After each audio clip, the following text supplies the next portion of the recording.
e nós vamos para a palavra de Deus. Estamos falando, desde que tudo isso tem acontecido no nosso estado, sobre esperança. Porque se a gente perder a esperança e perder a fé, a gente desiste da vida, quando os tempos ficam difíceis. E todos nós passamos por tempos difíceis, o nosso estado está passando por um tempo muito difícil. Não pense que acabou, pelo contrário, existe ainda muitas necessidades, muita gente, mas é muita. Então, que a gente continue sendo igreja, a verdadeira religião, está lá em Tiago 1:27, que a gente tanto tem lido esse texto, para nos despertar que a verdadeira religião não é vir à igreja. A verdadeira religião, que Deus nosso Pai aceita como pura e como imaculada, sem mancha, é essa: cuidar dos órfãos, das viúvas, nas suas aflições, e não se deixar corromper pelo mundo. Quem é o órfão e a viúva hoje é aquele que está em necessidade, é o nosso próximo. Então que a gente continue com os nossos olhos abertos, com os nossos ouvidos abertos, com a nossa agenda aberta e com o nosso bolso aberto, para ajudar à medida que as pessoas têm necessidade. Amém, gente? Então posso dizer para vocês, nós temos aí várias famílias aqui da igreja que foram atingidas. Algumas estão bem já resolvidas, outras têm muito ainda para recomeçarem. Então, pode continuar doando, pode continuar ofertando, pode continuar se colocando à disposição, porque o trabalho ele ainda é muito grande. E eu creio que esse tempo, aquilo que eu falei domingo aqui no final do culto, eu falei com o apóstolo, essa semana a gente estava conversando, eu disse para ele que a Covid nos deixou uma marca, nos fez valorizar o estar junto. Como as pessoas me diziam assim no tempo do Covid, como eu queria ir na igreja hoje. Mas não dá, não posso, é arriscado. A gente até dizia para aqueles que, aliás, era uma instrução, que aqueles que não podiam, então, que tivessem alguma debilidade ou uma certa idade, que tinham que cuidar. E aí as pessoas diziam, eu queria ir. Você sabe como que a gente valoriza as coisas? Quando a gente não tem, a gente dá um certo valor, um valor alto até. Depois que a gente tem, a gente dá um valor bem pequeno. E quando a gente deixa de ter, a gente dá um grande valor. Já percebeu isso na vida? É ou não é? Quando a gente não tem, a gente quer, a gente dá um valor. Quando a gente recebe, nem era tanto assim, que a gente se acostuma. E quando a gente perde, a gente dá um grande valor. E tem gente que já está perdendo isso, que a pandemia nos trouxe. E o que esse tempo também nos trouxe essa marca a gente deixar. Esse é um passo, né? A gente deixar de só pensar em nós, porque eu percebi o quanto eu estava pensando só em mim.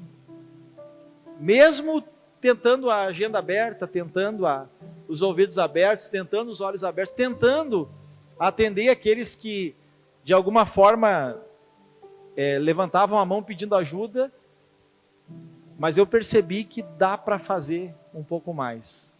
Lembra que eu disse para vocês, ainda levanta a mão, dá para levantar um pouquinho mais alto, lembra? Quem estava nesse culto? Eu fiquei com aquilo para mim assim, poxa, dá para fazer sempre dá para fazer um pouquinho mais. E esse tempo tem que marcar algo em nós. Tem que marcar algo em nós. Então não que isso seja de Deus. Não que isso seja de Deus. Deus mandou. Não, Deus permitiu. E nós temos que ver o que isso, apesar de todas essas circunstâncias, o que isso pode marcar em nós. Mas trazendo uma palavra para nós, porque eu sempre penso que algumas pessoas estão vindo à igreja hoje buscar uma palavra. Porque eu já vivi isso. Quantas vezes eu vim à casa de Deus e eu dizia assim: Deus, por favor, fala comigo. Sabe aquele vazio no coração, aquela sensação de estar perdido, de não ter força. E eu chegava realmente com esse coração: Deus, fala comigo. Fala comigo. Aí a gente vai amadurecendo na fé. E a gente, não que a gente deixe de ter necessidade, mas a gente aprende a buscar isso, não só na igreja, mas também no nosso quarto, com a porta fechada, só nós e Deus. Mas isso aqui não é esse o ponto que eu quero tratar. Isso fala da nossa maturidade. Mas eu sei que cada um aqui está num momento, está vivendo uma realidade, tem seus desafios, e eu quero lembrar algumas coisas que eu tenho falado nesses últimos domingos, que os tempos mais difíceis, olha aqui para mim agora, são os tempos que mais promovem experiências com Deus na nossa vida. Os tempos mais difíceis são os tempos que mais podem, né? Não é que eles promovem, daí depende do quanto esse tempo difícil me volta para Deus. Mas se um tempo difícil me volta para Deus, sem dúvida nenhuma, esse tempo vai promover grandes experiências com o Senhor. E as grandes lições da vida, gente, preste atenção nisso aqui. As grandes lições da vida, a gente não aprende numa festa de casamento. O Salomão disse isso já, quando ele escreve Eclesiastes. Ele diz que é melhor estar em uma casa de luto do que numa festa de casamento. Por quê? Porque no momento de êxtase, no momento de alegria, no momento de festa, a gente não reflete sobre a vida. E eu não estou dizendo que é ruim esses momentos. Eu acho que esses momentos são bons e a gente tem que ter. Olha o que ele diz aí. Nem é casamento, é só festa mesmo. É melhor ir numa casa onde há luto do que numa casa onde há festa. Pois a morte é o destino de todos, os vivos devem levar isso a sério. Quer dizer,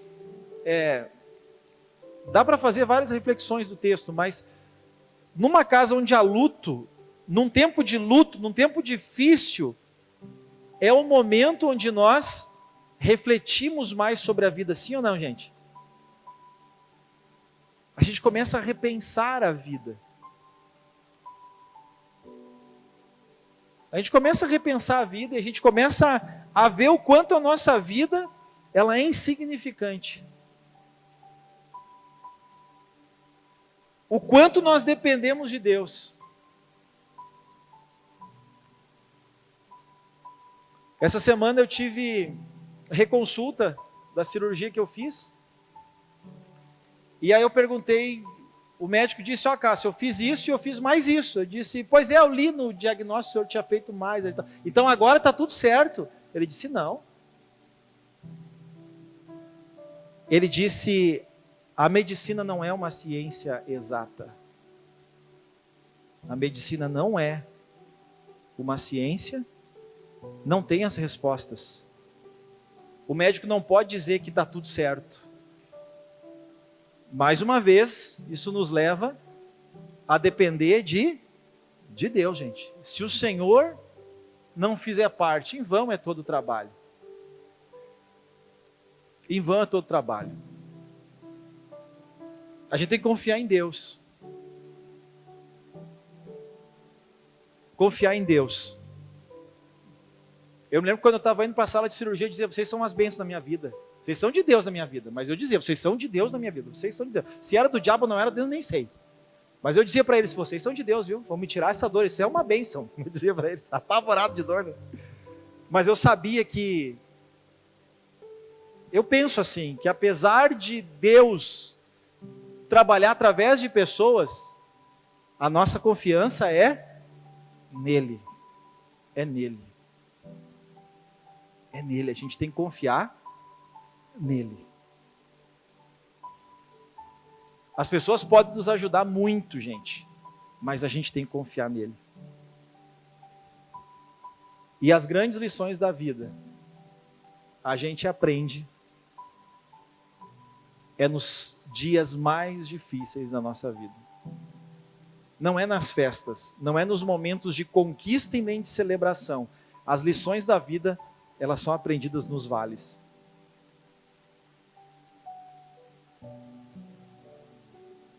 E os tempos difíceis, eles sempre nos tornam mais fortes. Nem sempre Deus vai responder a oração como a gente quer.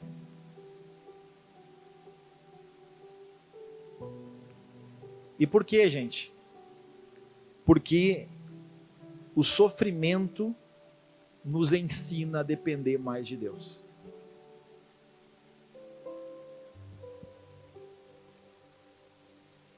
É interessante que, pensando em tudo isso que a gente tem passado, quando você lê a história da igreja, teve um imperador que ele coloca fogo em Roma e ele coloca a culpa nos cristãos. Ele mesmo coloca fogo na capital dele, mas ele coloca a culpa nos cristãos. A igreja era muito perseguida no primeiro século. E a história conta que os cristãos, eles eram presos e eles eram amarrados e eram feitos de tochas humanas. E conta a história que eles estavam ali pendurados para serem mortos, queimados, e louvavam a Deus. E quando o fogo começava a queimar e a dor começava a ser insuportável, porque a gente às vezes queima o dedo e já não dói pra caramba, assim ou não, gente? Queima o dedo, assim, uma coisinha de nada. Já levanta aquela bolha, a gente já põe na água. Antigamente, eu não sei porquê, se passava pasta de dente, lembra disso? Não sei se tem uma teoria por trás ou não, eu não passo, eu só boto na água. E já dá a bolha. Esses dias, gente, olha, ali eu vi que, pastor Ronaldo, ali eu tive um sinal de Deus. Eu vi a Grazi cheia de coisa, ela tinha feito janta. Eu pensei, vou ajudar, mas ali eu tive um sinal, que não é para mim me meter na cozinha. Fui limpar o fogão, gente. E fui tirar o negócio, sabe? Grazi, lesionei, não dá mais. Pedi substituição, saí da cozinha. Ainda disse, sai da pia que eu preciso botar a mão aí. Não, é só homem mesmo para fazer isso, né? Fui pegar um negócio quente com a mão. Mas ali Deus falou comigo. Estou brincando. Disse, mas tu é burro mesmo. Falou. Disse, mas tu é burro mesmo. E pensa você ser queimado vivo. E a história conta que aquele cristão começava a gritar de dor. E os outros começavam a cantar mais alto ainda. Adorar a Deus. Porque os cristãos eram feitos de espetáculo, de tochas. No Coliseu, eles colocavam famílias, gente. Pai, mãe, filhos, crianças. Para serem despedaçados pelas feras. E isso era espetáculo. Isso era ir na praça para eles domingo. Eles iam no Coliseu. E mesmo lá, amarrados, para serem mortos pelas feras, eles levantavam as mãos e adoravam a Deus. Hoje a gente tem uma dor de barriga e questiona se Deus existe. É ou não é assim?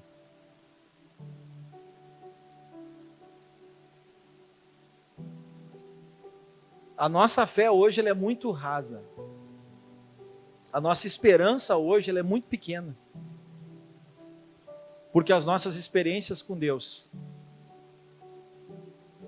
também são poucas.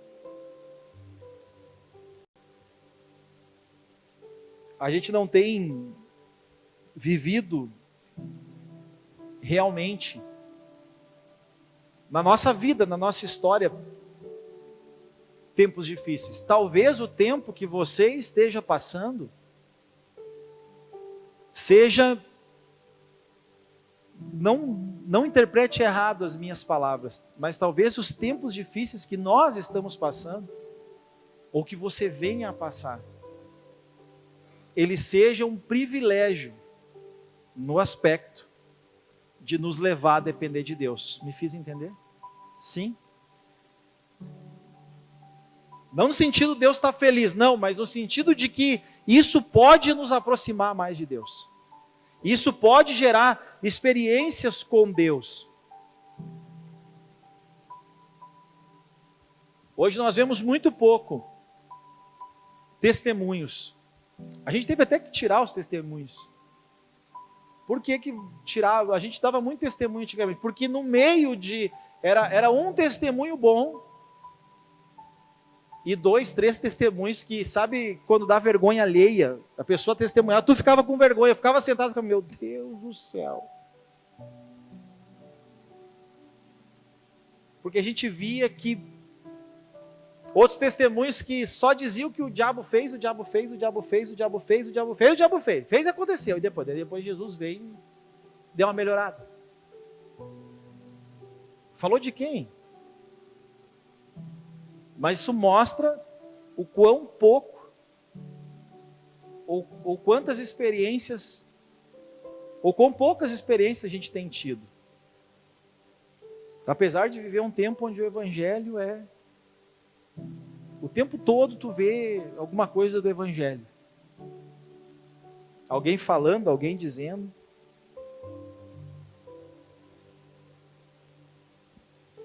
E aí nós entramos em Neemias.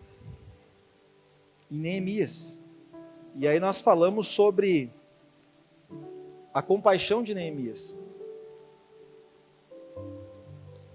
Tem um texto que eu também gosto de Provérbios que diz: não menospreze os pequenos começos. A forma que Deus vai trabalhar.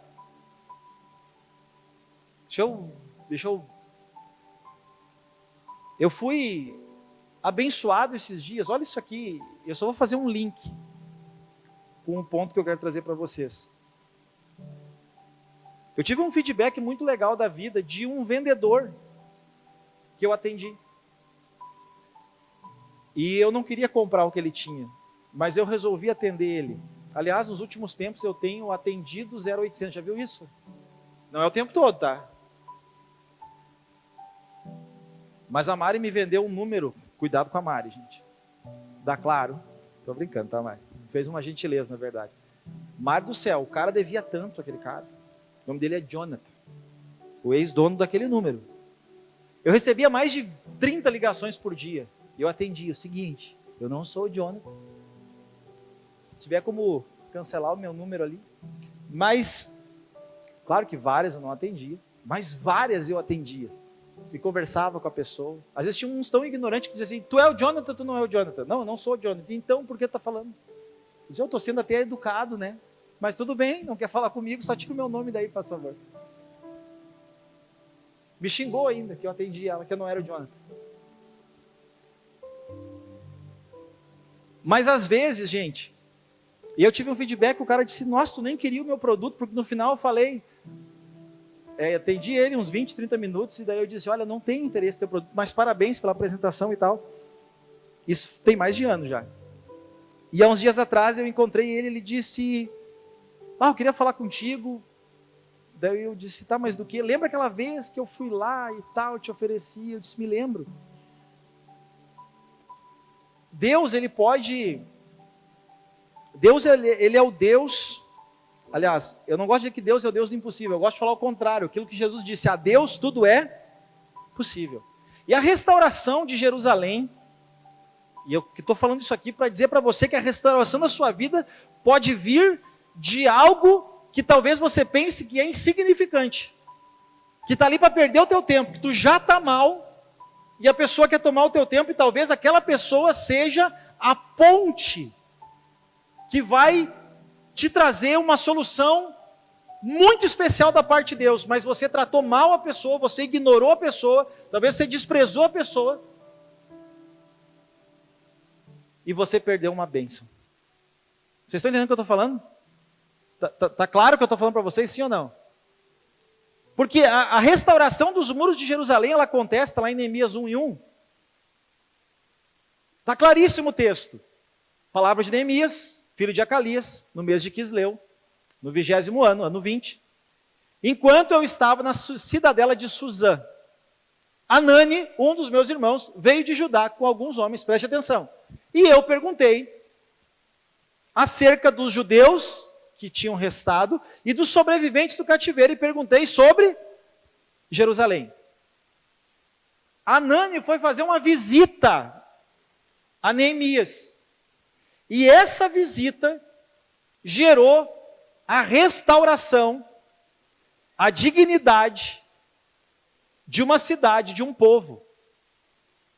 Uma visita.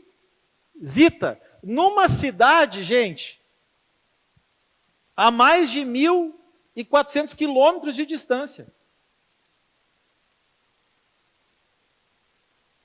Então, quero gerar isso em você. Não desperdice pequenos momentos, pequenas oportunidades, pequenos começos. Não desperdice. Não deixe de atender. Não deixe de falar. Não deixe de tratar bem a todos possíveis.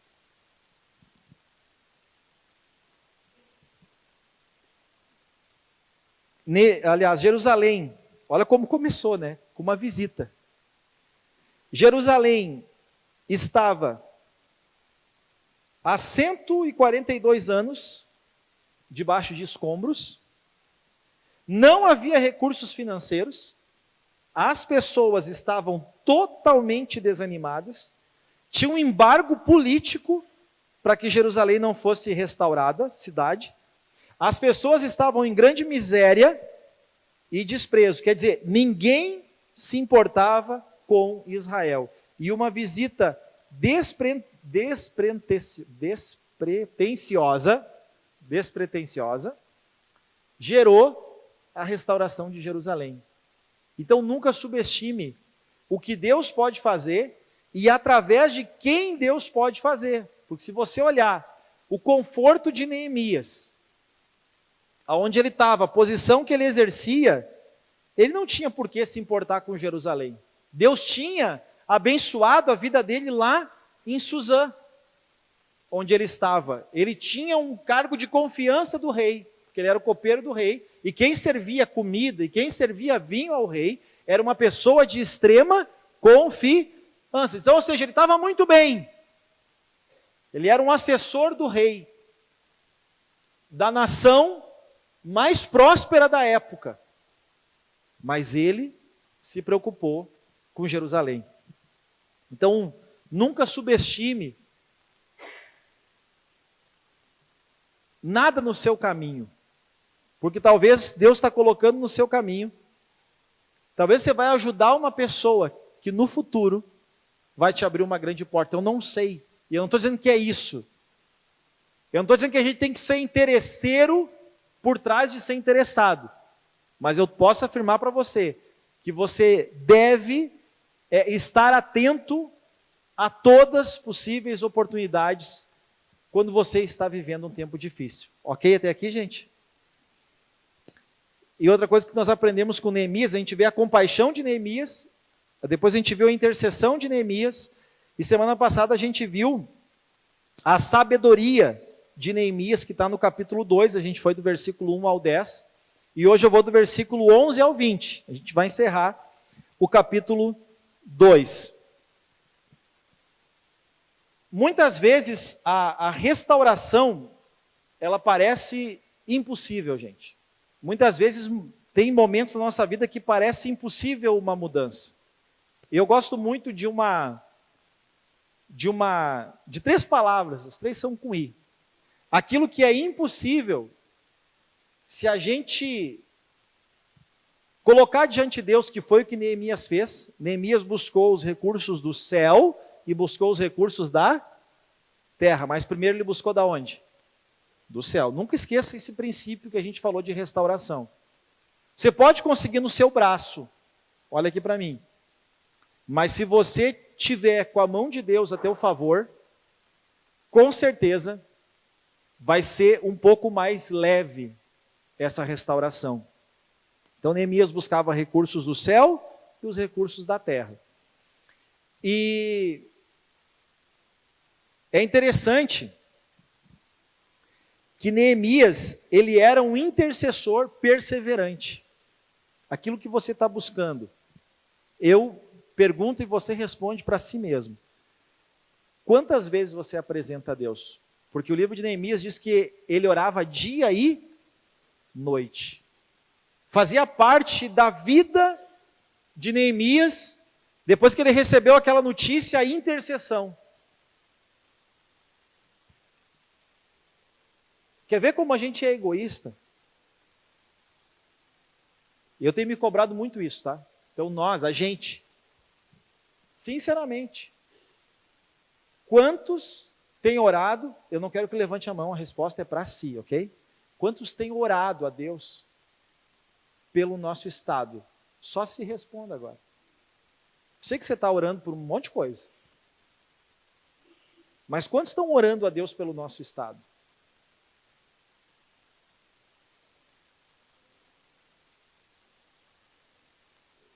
Então, que isso desperte você. Porque se o estado vai mal, o que vai acontecer com a gente? O que vai acontecer com a gente? Nós também vamos sofrer, sim ou não? Então, nem que seja por isso. Não deve ser a intenção deve ser as pessoas, mas se não for as pessoas, lembra que reflete em você e em mim, reflete em nós. E aí nós começamos a ver semana passada o quanto, deixa eu só falar os 3 Is, né?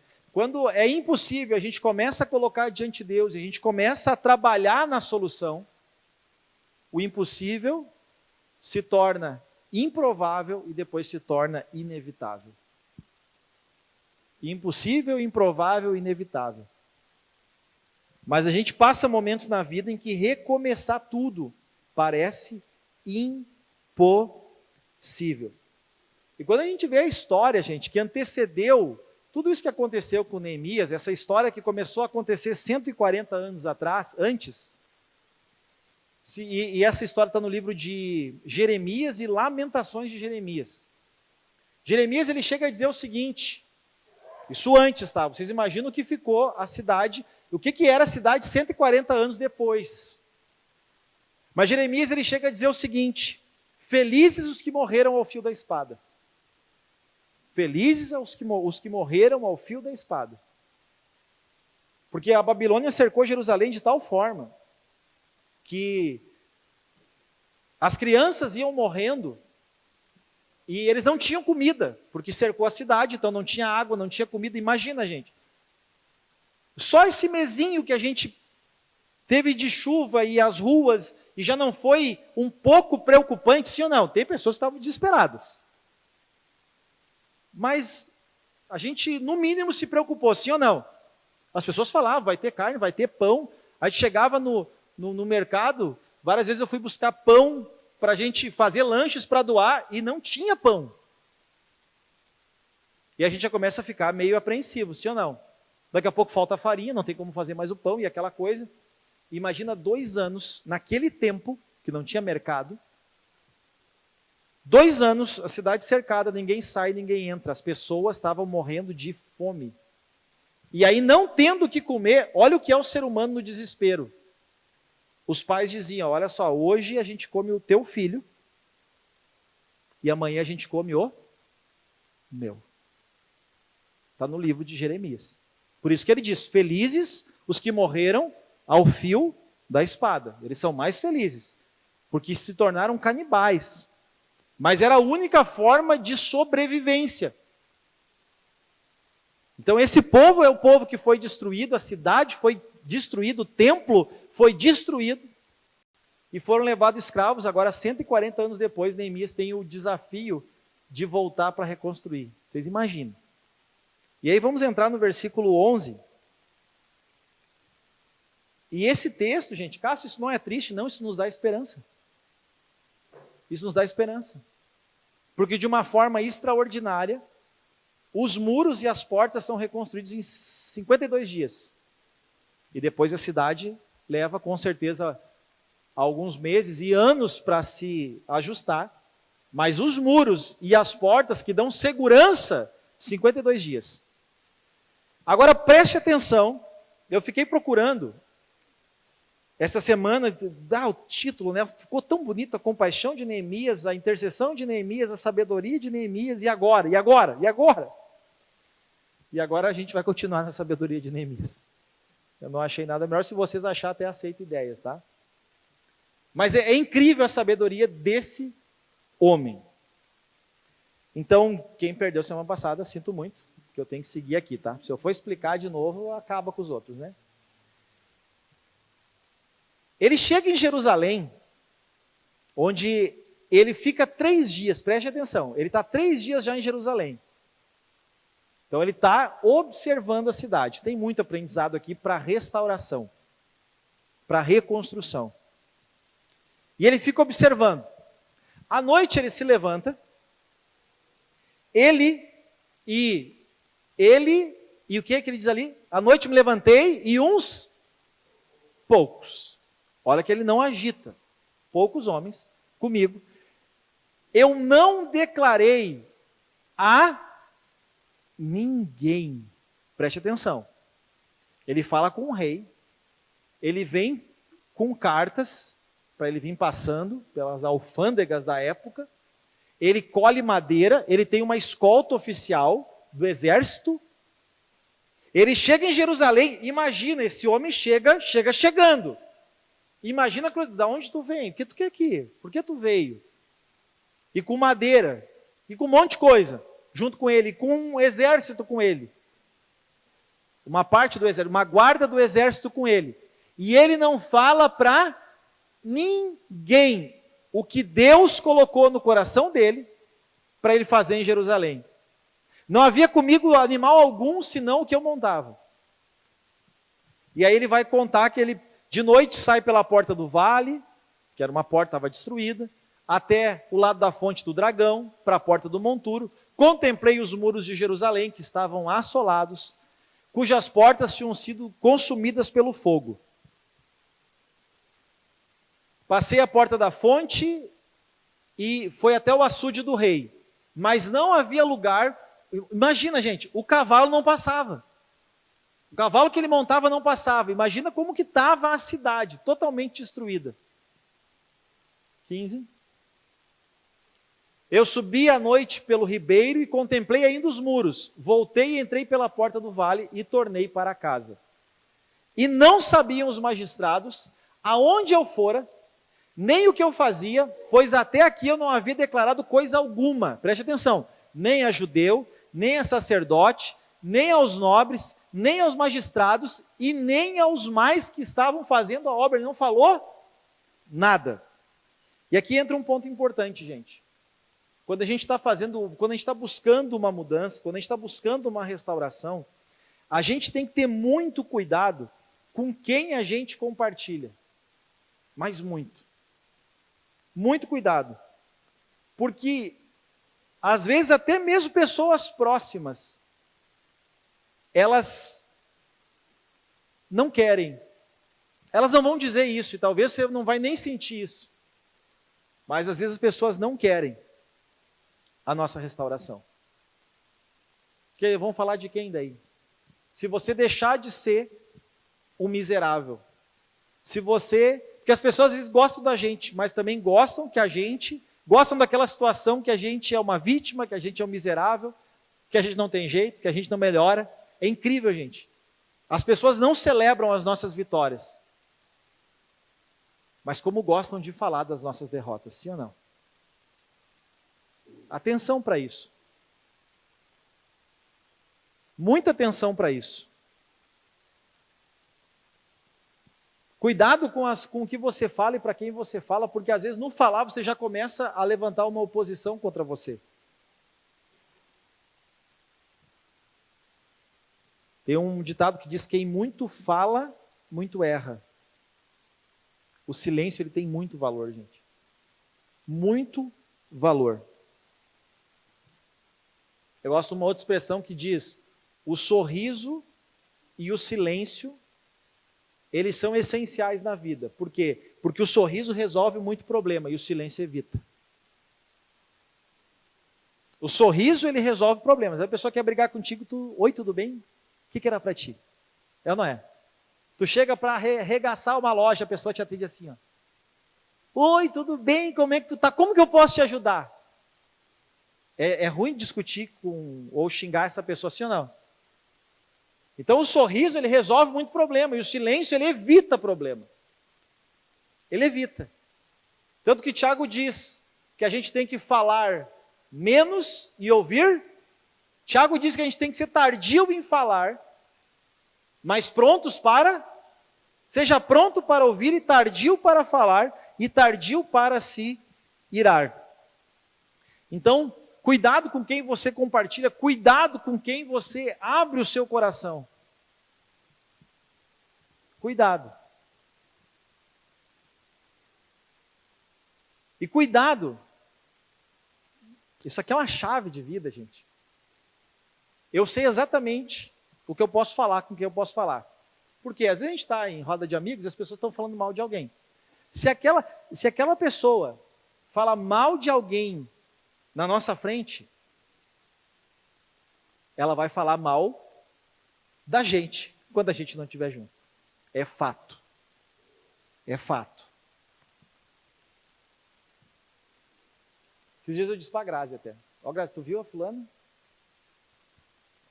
A gente não compartilha disso, mas a gente está no lugar e a pessoa... Porque tu viu, porque postou, porque tu disse, porque pá, porque... Puxa vida. Tem que ficar bem quietinho nessas mesas, gente. Porque senão tu é a próxima vítima. Lembra que tinha aquela novela, A Próxima Vítima? Lembra? A Próxima Vítima. Tu é a próxima vítima. Quando tu não tiver, ela estiver numa mesa, ela vai falar de ti. Porque as pessoas têm um vício em falar dos outros. Então, cuidado. A gente tem que ter muito cuidado com quem a gente compartilha, com quem a gente abre o coração, e em especial, quando a gente está vivendo tempos difíceis. Quando a gente quer restaurar, o que eu vejo aqui, eu vou dar 5 pontos. O primeiro é, para a restauração, a gente precisa de um posicionamento espiritual. E a gente já viu isso nos cultos que passaram, o posicionamento de Neemias. Quando ele recebe a notícia, ele não sai falando. Ele chora, ele jejua, ele ora, ele clama, ele fala com Deus, ele fala da própria palavra, aquilo que Deus disse. Ele começa a conversar com Deus. Deus, o Senhor disse. Mas o Senhor também disse. Então esse posicionamento espiritual de Neemias, de buscar o recurso no céu e na terra, mas primeiro no céu, esse posicionamento espiritual. O segundo ponto é o cuidado com quem você compartilha. Pode ser plano, pode ser projeto, pode ser objetivo, pode ser restauração. Cuidado com quem você fala. E o terceiro ponto, que eu vejo nesses versículos que a gente leu, do 13 ao 15, é a análise e a preparação de Neemias. A análise e a preparação de Neemias. Como tem pessoas que acham que a gente só precisa orar. Até falei, o pessoal, achei bem bacana, o pessoal fez até uma arte, né? Tem pessoas que oram e não agem. Tem pessoas que agem e não. Seja uma pessoa que ora e age. E a gente vê esse agir de Neemias, ele tem uma preparação, que começa lá diante do rei e vem vindo. Gente, aqui se passaram meses, até que chega nesse versículo 11 do capítulo 2, se passaram meses. E nesses meses, Neemias fez o quê? Ele se preparou. Não sei se você sabe, mas o primeiro diagnóstico, aliás, a primeira coisa para a cura é ter um diagnóstico claro. Quando você vai no médico, eles não perguntam primeiro um monte de coisa para a gente, sim ou não? Então, o primeiro passo para a restauração é fazer um diagnóstico do problema. Estão comigo, gente? Vocês estão mesmo, já estão pelo hambúrguer já. Então, o primeiro passo para que a gente possa mover uma restauração na nossa vida, na vida de alguém, é você fazer um diagnóstico. E a partir do diagnóstico, você se organizar, você se preparar. Esse tempo de diagnosticar, o tempo de se preparar, escuta isso aqui, o tempo de se preparar, ele não é um tempo perdido. O tempo que você afia o machado, ele não é um tempo perdido.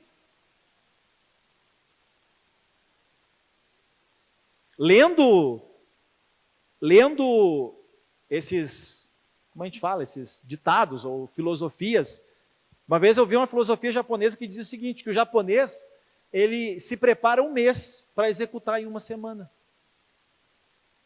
Entende? Não vou nem falar como é que é o Brasil. Porque o Brasil se prepara, vamos lá, eles têm que fazer uma ponte, eles preparam 6 meses ou mais, né? Para realizar em 10 anos, não é? O Brasil não é assim, gente, é uma tristeza o Brasil. Gente, eu ouvia, quando eu vou em Novo Hamburgo agora, eu fico olhando aquilo, saiu, porque eu ouvia muitas vezes o seguinte, o trem vai vir até Novo Hamburgo. O trem vai vir até Novo Hamburgo. Não, ano que vem. Ô, gente, esse ano que vem deve ter durado uns 20 anos ou mais. Mas veio. Mas é o Brasil, né? É o Brasil. Aí quando chegou em Novo Hamburgo, disseram, agora vai até Dois Irmãos. Mas nem se fala nisso. Era uma boa. Mas talvez os nossos netos vejam o trem em Dois Irmãos. Porque existe essa morosidade. E o brasileiro, ele não é bom em se preparar. Como a gente sofre com essa cultura? Por exemplo, deixa eu perguntar aqui, quem empreende aqui? Quem é empreendedor ou profissional liberal? Levanta a mão para mim. Vamos ver. Empreendedor ou profissional liberal? Uau, ok. Você estudou para ser isso? É o pastor Ronaldo. Pastor Ronaldo. É incrível, e eu não estou querendo criticar, estou querendo fazer você pensar. A gente não se prepara. Depois dá errado, e a gente diz assim, aí daí tem 2 tipos de religioso, que diz que o diabo se levantou, e o outro que diz que não era a vontade de nenhuma nem outra. Nenhuma nem outra. Muitas vezes é falta de preparação. E eu vejo Deus preparando Moisés, Deus preparando José, Deus preparando Neemias, Moisés, José se preparando para cumprir o propósito de Deus. Eu atendi uma pessoa que estava fazendo teologia, não é membro, fica em paz, é uma cidade, não é nem perto daqui, lá da região metropolitana, lá mais para lá. Na verdade é uma aluna. E ela falando assim, Cássio, acho que tem alguma coisa errada, tu que é igrejeiro, não sei se tu pode me ajudar. Eu estou fazendo um curso de teologia, mas eu estou achando que as pessoas não são preparadas. Atenção, meus professores, pelo amor de Deus, eu não quero ouvir isso aqui, tá? Olha que forte. Por quê? Eu vou falar, Cássio, elas não sabem nem o que eu leio a Bíblia e eu enxergo coisas que elas não enxergam. Já paga R$200 o curso. Mês. Perguntei, ganha material? Não. É o pastor que dá? Não. É o pessoal lá da igreja que dá um dia outro. Ô, gente, a igreja é campeã de dar espaço para as pessoas mal preparadas.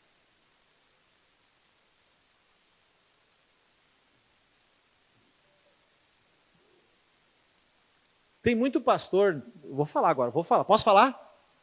Vocês querem falar? Querem que eu possa falar? Vou falar uma coisa para vocês sem medo de errar. As pessoas não dão certo em nada da vida, daí elas vão para a igreja de cabeça, assim, para ser pastor. Mas não deu certo em nada na vida. Que vergonha eu tenho da igreja às vezes, gente.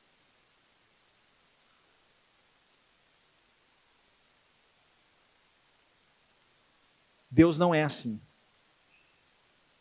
Deus sempre levantou pessoas que tinham algum tipo de disposição e preparo.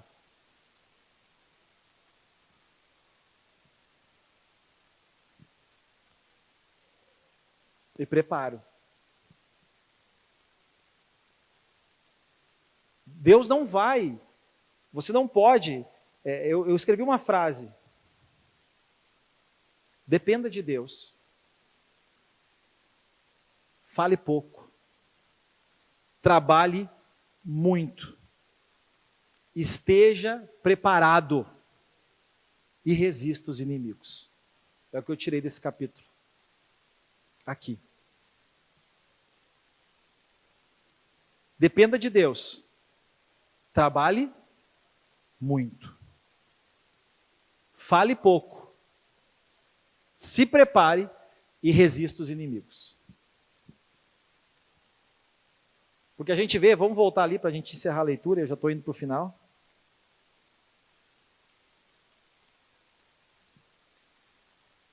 Esse aí nós vemos, o 17, então, por favor. Então lhes disse, depois que ele preparou, depois que ele analisou, então lhes disse, estáis vendo a miséria que estamos? Tem muita sabedoria aqui, eu podia falar só disso aqui. Ele vai lá e toca, ele desperta as pessoas. Então lhes disse, vocês estão vendo a miséria que a gente está? Jerusalém assolada, as portas queimadas, vinde! Ô gente, líder tem que saber motivar. Tem muita gente que é líder e desmotiva. Então você não está exercendo liderança. O quarto ponto que eu vejo em Neemias é esse convite à ação. Por quê? Porque a soberania de Deus jamais vai intervir diante da preguiça humana. É aquela coisa, vai colocando o pé, que daí Deus vai colocando o chão, vai fazendo. Para de esperar em Deus só.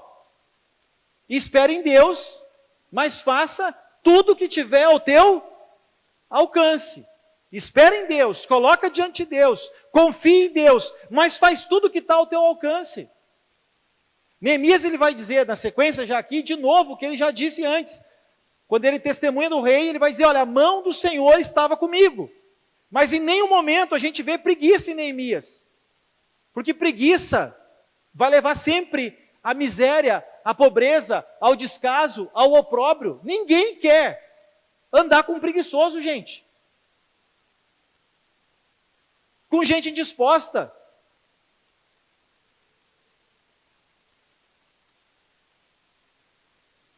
Como eu vi gente, o pessoal me relatou, estava indo entregar aqui no Caí, lá na Barranca do Rio, indo entregar. E aí chegava na casa, a pessoa dizia assim, estava chovendo. E a pessoa estava na chuva entregando, e chegou e ofereceu, vocês querem uma cesta? A pessoa disse assim, sim, traz aqui. Vocês já viram isso, gente? Sentados na área. A pessoa está voluntariamente entregando uma cesta. E a pessoa diz assim, sim, traz aqui. Vocês entendem? Não vou falar. Às vezes as pessoas têm a vida exatamente como elas merecem. Tem gente que não merecia. Mas tem gente que tem a vida tal qual merece. Falei. Não é eu falar, mas eu falei. É ou não é verdade isso, gente? Pô, vai me dar uma doação. Uma coisa é, eu tenho um roupeiro. Tu tá lá, eu não tenho como buscar. Isso é uma coisa. Agora sim, tu tá ali com a cesta, a pessoa está sentada a 5 metros. Ela diz, traz aqui. Eu disse, o que tu fez? Eu levei. Mas o que te deu vontade de fazer? De xingar. Eu disse, mas é óbvio. Vocês entendem, gente? Traz aqui. E daí o mais assustador que ele disse, que depois que ele largou, uma senhorinha saiu de dentro de casa. E foi quem carregou a cesta para dentro. Devia ser avó, mãe, sei lá o quê. De homens, não eram crianças, nem adolescentes. Eram homens. Sinto te dizer, mas a preguiça é pecado. Ouviram, gente? Preguiça é pecado. Deus não vai fazer nada na vida de preguiçoso. É só olhar a disposição de Neemias, e aqui ele está convidando o povo a deixar de andar de braço cruzado, de andar desanimado, vendo tudo aquilo que estava acontecendo em Jerusalém. A sabedoria de Deus jamais anula a nossa responsabilidade aqui na terra. A soberania de Deus jamais anula a nossa responsabilidade aqui na terra. E por fim, todo projeto, todo o bom projeto, traz junto de si oposição. Depois que ele fala isso, 18, e lhes declarei, olha o que eu falei para vocês, e lhes declarei, ele disse, vamos lá gente, vamos se levantar. Quem aqui lidera de alguma maneira na sua empresa, no seu negócio, na sua casa, aqui na igreja, qualquer lugar, quem lidera, levanta a mão para mim? Ok. Quero aprender um conceito sobre liderança, que eu não montei para falar aqui, mas vou falar aqui para vocês. Quando um líder corre, o povo anda. Escuta isso aqui. Quando um líder corre, quando um líder anda, o povo senta. Quando o líder senta, o povo deita. E quando o líder deita, acabou o povo.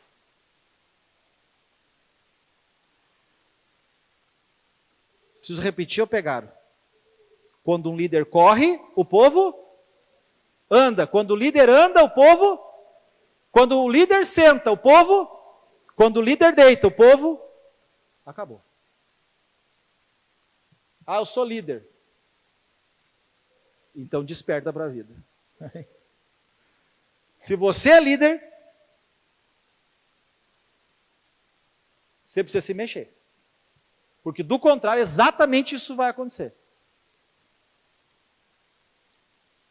Aí Neemias se levanta e diz, olha, como a mão de Deus estava comigo, e também ele contou lá o testemunho diante do rei, o que o rei falou para ele, e eles disseram, disponhamos-nos, se empolgaram, Deus está nesse negócio, Deus está com esse cara aí, com esse maluco. E fortaleceram as mãos para a obra, se motivaram a fazer a obra. Porém, Sambalate, o horonita, Tobias, o servo amonita, e Gesem, um arábio, quando souberam, preste atenção, sempre que você vai fazer uma coisa, alguém vai te criticar. Zombaram de nós e nos desprezaram. Ó, zombaria, desprezo, crítica, sempre vem, sempre vem. Você começa a estudar, vão te criticar. Para que estudar? Você começa a ir na igreja, para que ir nessa igreja? E depois ri, olha lá, está perdendo a vida estudando. Ah, gente, vocês não sabem o que é.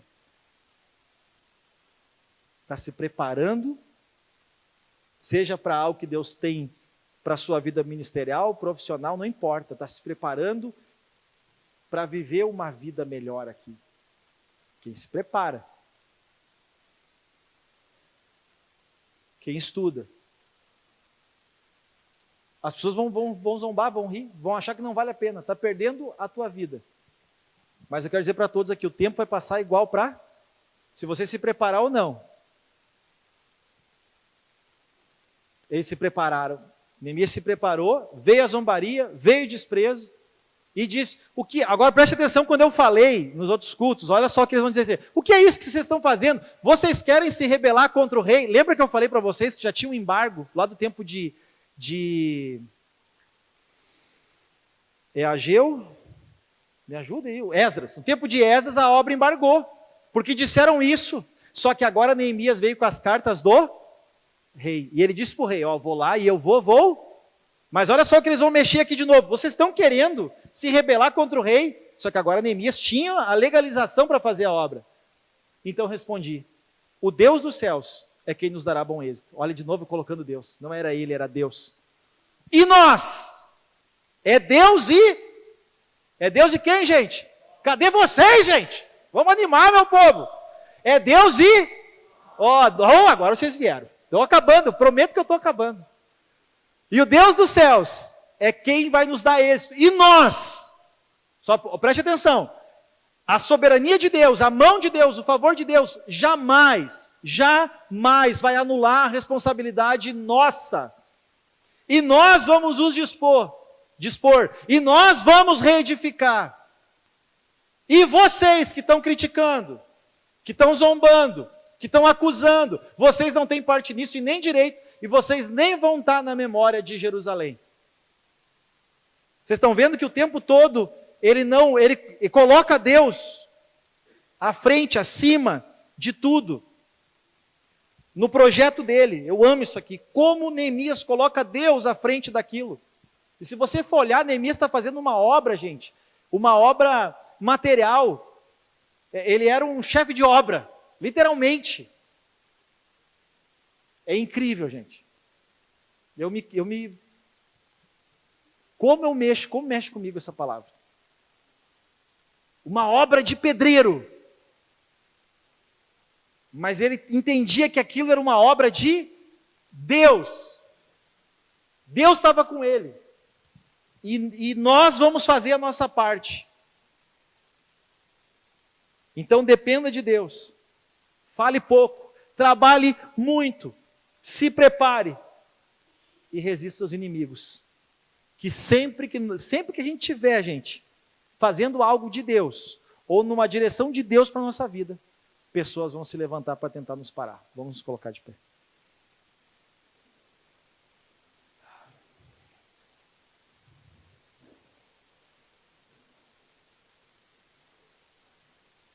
Na linguagem de hoje, esse Neemias era brabo mesmo, né? O bicho era brabo, gente. E ele era brabo mesmo, a gente vai ver mais para frente aí no texto.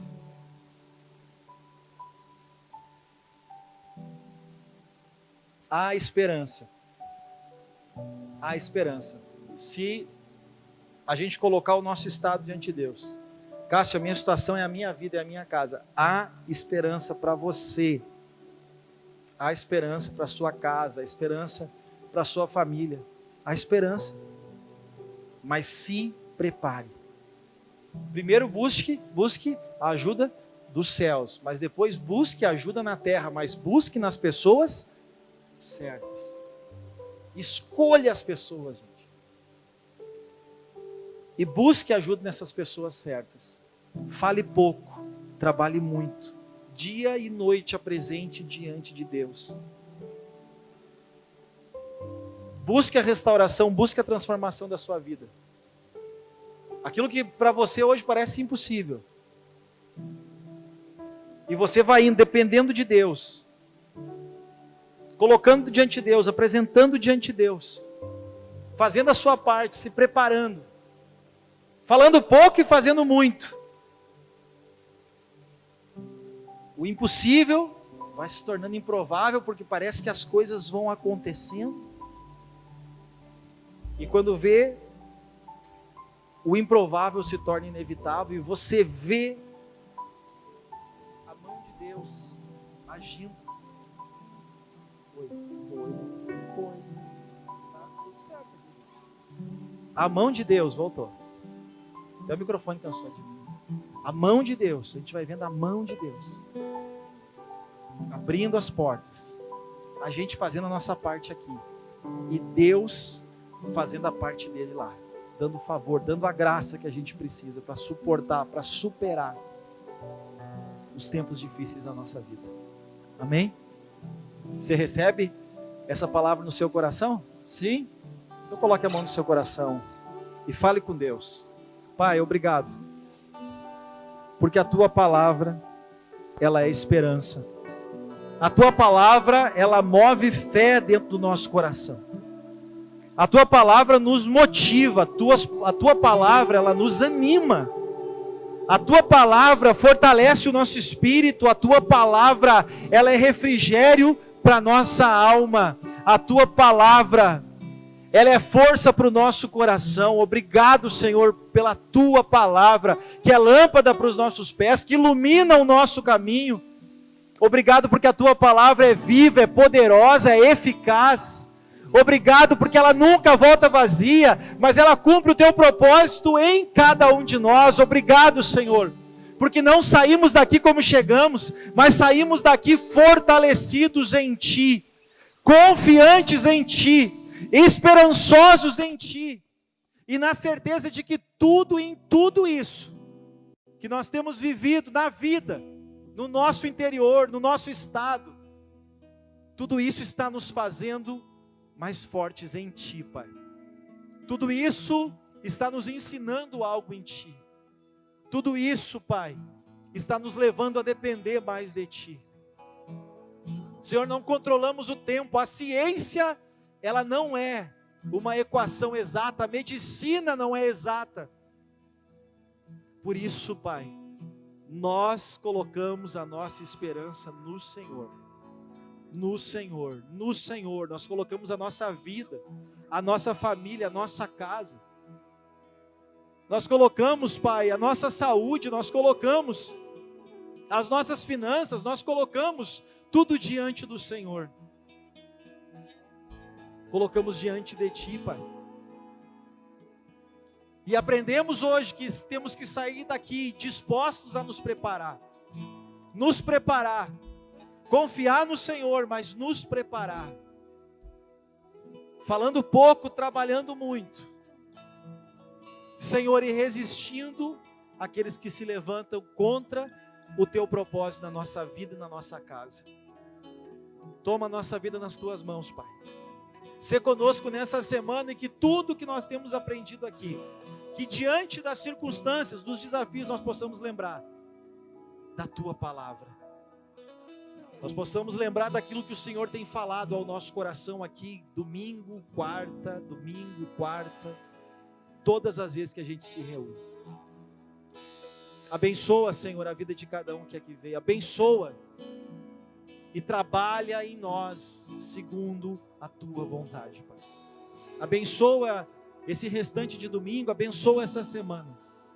Abençoa a vida de cada um que aqui veio, cada um que está escutando essa mensagem, cada um que irá escutar essa mensagem. Toma a vida dessa pessoa nas Tuas mãos, Pai. Que a Tua graça seja sobre elas e que sejam pessoas dispostas a confiar no Senhor, mas fazerem a sua parte aqui nessa terra. Oramos a Ti, Pai, no Teu nome, Jesus. Amém.